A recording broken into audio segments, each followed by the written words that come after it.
الرحمن الرحیم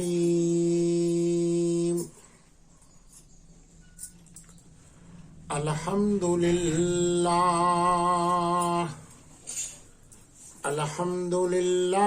وکفى وسلام علی عباده الذین اصطفى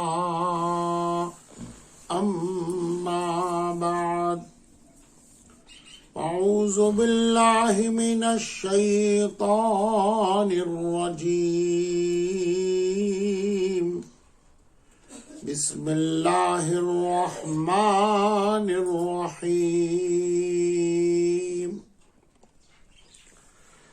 وما ارسلناک الا رحمة للعالمین سبحان ربک رب العزة عما یصفون وسلام علی المرسلین والحمد للہ رب العالمین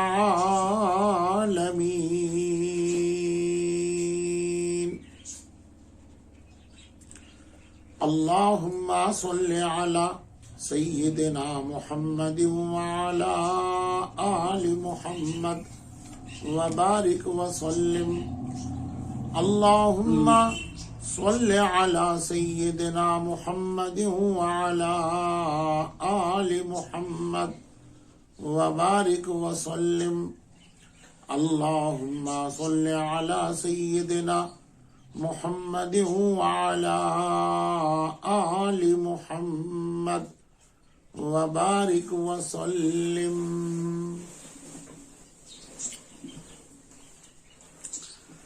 آئے دنیا میں بہت پاک مکرم بن کر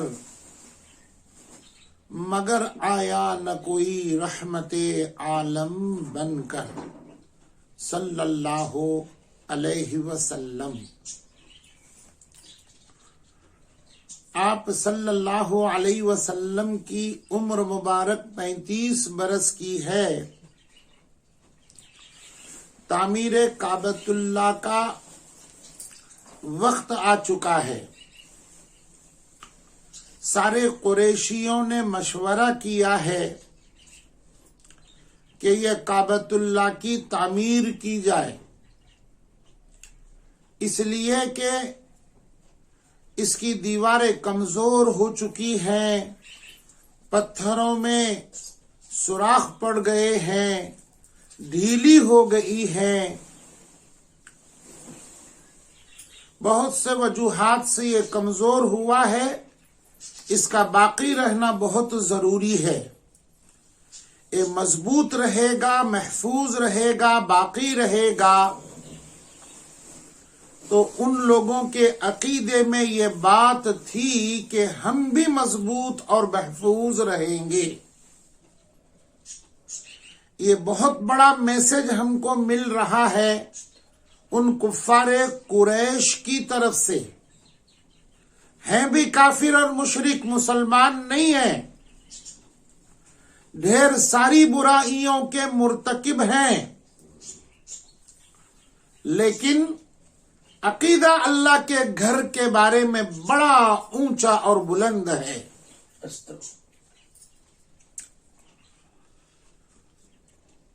جب یہ معاملہ تمام قریشیوں کے سامنے آ گیا اور کعبۃ اللہ کو گرانے کا مضبوط فیصلہ ہو گیا، جس میں مکہ کے سارے رئیس موجود تھے، ابو لہب بھی تھا، عتبہ بھی تھا، عتیبہ بھی تھا، خاندان ہاشمی کے بہت بڑے افراد بھی تھے، ابو طالب بھی تھے۔ جب مشورہ طے پایا کہ اللہ کے گھر کو گرانے کا ہے اور اس کی تعمیر کرنے کا ہے، تو سب سے پہلے انہوں نے ایک بات کی کہ اس کے لیے ہم کو پیسوں کی اور لگنے والے مال کی، لوہے کی، لکڑی کی ضرورت ہے۔ اب ہمارے پاس ایسی کون سی تجارت ہے جس کے ذریعے سے چند گنے چنے احباب چھوڑ کر کے مال لگا سکتے ہیں؟ اتنے میں ایک معمر شخص عمر رسیدہ کھڑے ہو گئے۔ اللہ کا گھر تم کو تعمیر کرنا ہے تو کام شروع کرو، اللہ مدد کرے گا، اور سرمایہ تم سے جتنا ہو سکتا ہے وہ جمع کرو۔ یہ دو باتیں انہوں نے کہی، کام شروع کرو، اللہ مدد کرے گا، اور تمہاری حیثیت سے جتنا بن سکتا ہے کوشش کر کے مال جمع کرو۔ لیکن میری ایک تیسری درخواست اور میری بات کو دھیان میں رکھو، اور وہ یہ ہے کہ اللہ کا گھر پاک ہے، پاکیزہ ہے، اور اللہ کی ذات بھی ہر عیب سے پاک ہے۔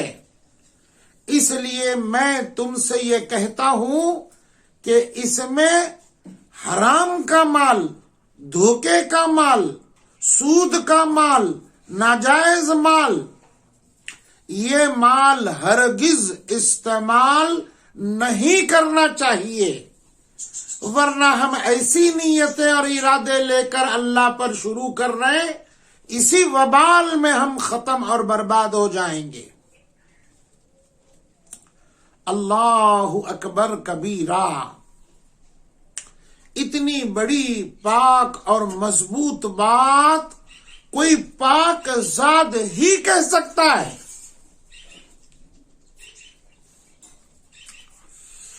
ایک دوسری اس میں مثال میں یہاں جوڑ دیتا ہوں اور آپ کو یاد دلاتا ہوں، سیرت طیبہ کا وہ عنوان جو کم و بیش آپ کی 14 برس کی عمر کا تھا، جوانوں نے آپ کو نکاح کی، ناچ گان کی مجلس میں لے کر گئے، اللہ نے نیند طاری کر دی، آپ سو گئے، اس حرام کے ارتکاب سے بچ گئے، نہ ناچ آپ کے سامنے ہوا، نہ گانے ہو گئے، نہ جوان بچیاں ناچتی ہوئی آپ کو نظر آئیں، نہ وہ گانوں کی آواز پڑی۔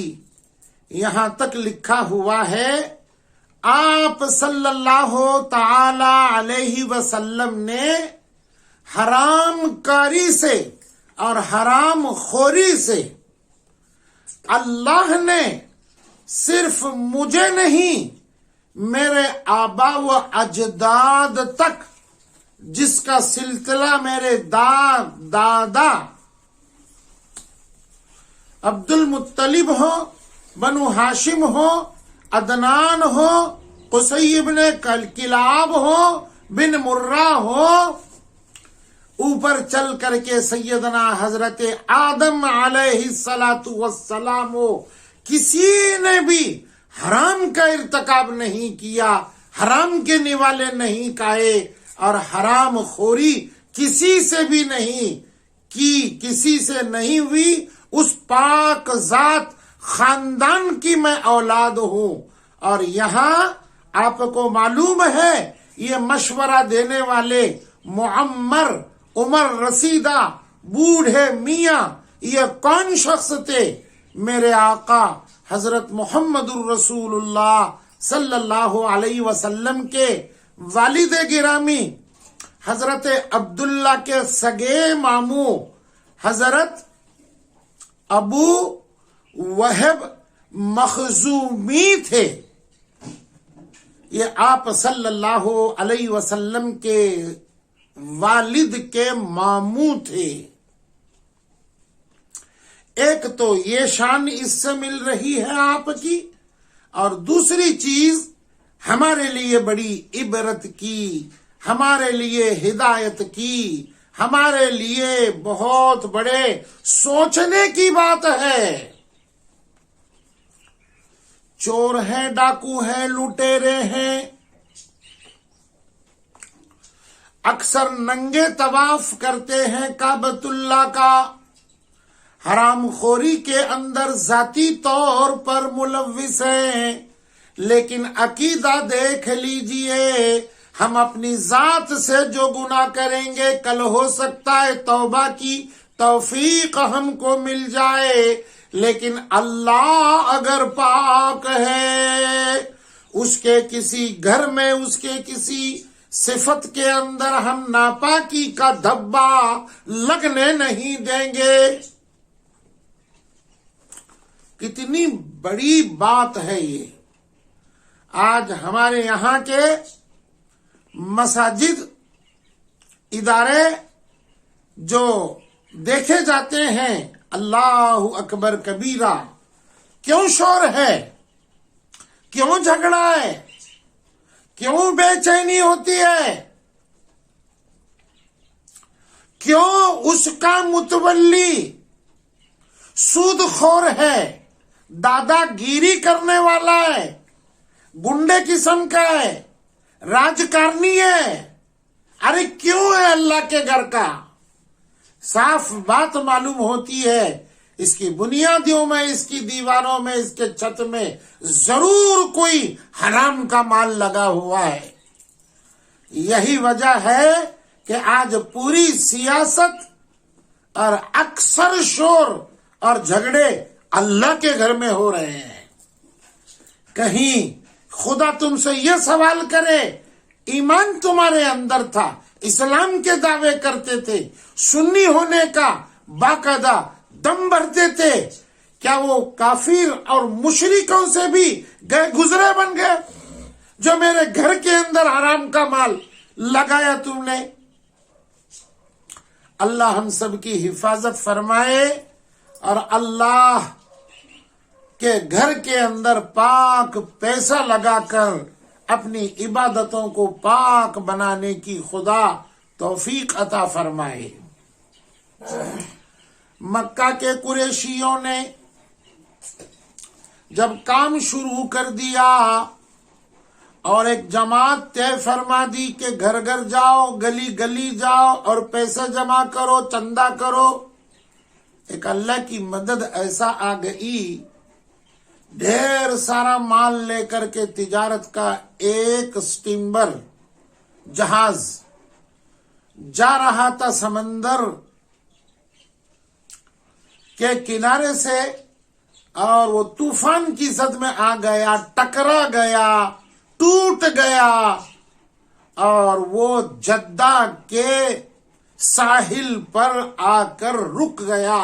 اس میں بہت سارا لوہا بھی تھا، لکڑی بھی تھی، سامان بھی تھا، اور جو سٹیمر ٹوٹ گئی اس کے اندر بھی بہت ڈھیر سارا لوہا اور لکڑا تھا جو ان کو ضرورت تھی۔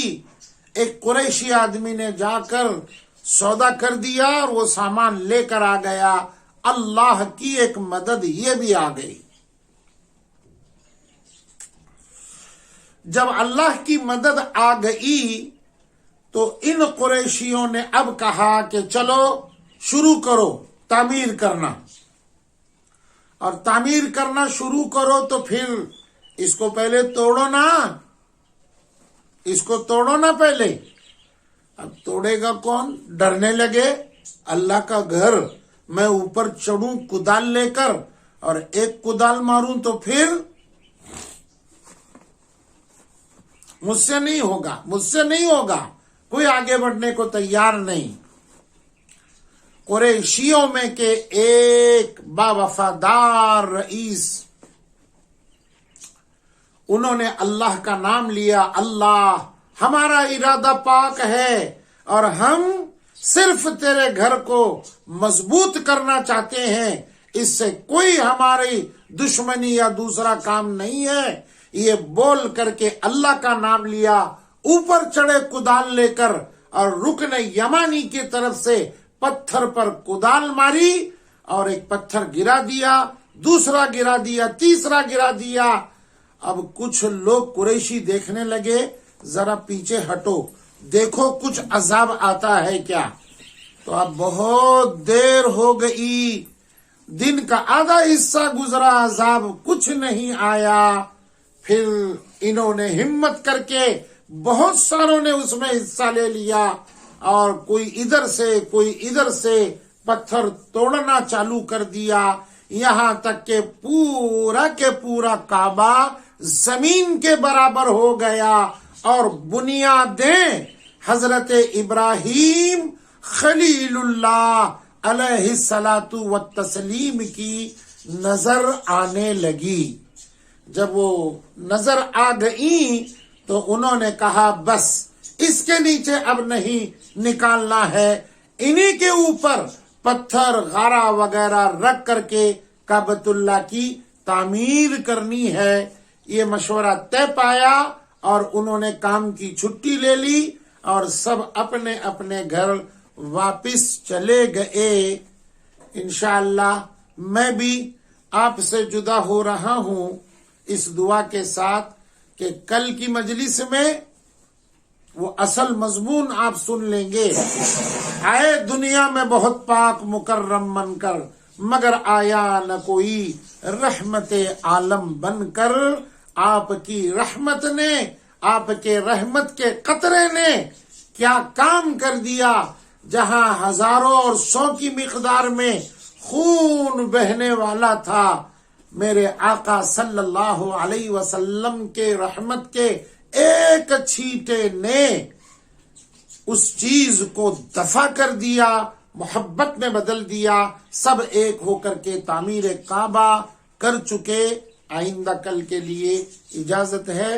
پروردگار عالم ہم تماموں کو کعبۃ اللہ سے محبت، نظمت، عظمت، عقیدت پیدا فرمائے اور ہم تماموں کو حج بیت اللہ اور عمرہ کی فضیلتوں سے اور حاضری سے مالا مال فرمائے۔ وآخر الدعوانا ان الحمد للہ رب العالمین۔